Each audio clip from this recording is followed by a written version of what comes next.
kutemira goso madimari bunza kona iwe goso uriwaniko. Muri kuda kutemira goso madimari bunza kona iwe goso uriwaniko. Izvo zvakangosha kuti muzive mese mapachena musangobata wangu mudziyo. Dati ndibude pachena musangobata wangu mudziyo. Dati ndibude pachena musangobata wangu mudziyo.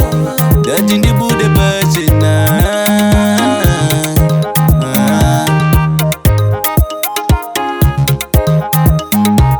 Ndakamuda sataketa pafu kuti tsekizimboko ndiyani wakuzoda ndikuite rafu wakudedza chimoko ndechangu. Ndakamuda sataketa pafu tsekizimboko ndiyani wakuzoda ndikuite rafu wakudedza chimoko ndechangu. Ozo ndazidumbure masese kudzora nziya usiri kacheche. Ndakamunyurukura kwekwe wakumuigira kangege. So ndazidumbure masese kudzora nziya usiri kacheche. Ndakamunyurukura kwekwe wakumuigira kangege.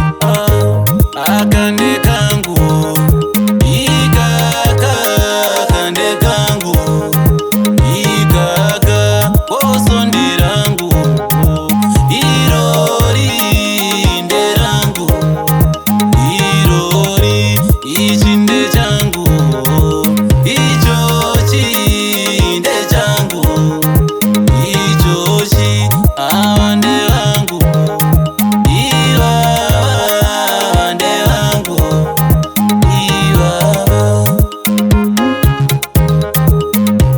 Muri kuda kutemira goso madimari bunza kona iwe goso uriwaniko. Muri kuda kutemira goso madimari bunza kona iwe goso uriwaniko. Izvo zvakangosha kuti muzive mese mapachena musangobata wangu mudziyo. Dati ndibude pachena musangobata wangu mudziyo.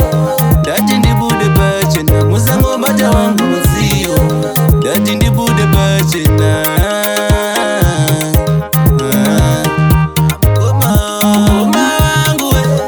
Mukoma wangu we ngwarira tingapesanisa paukama shaya ndokupesanisa paukama kuzanana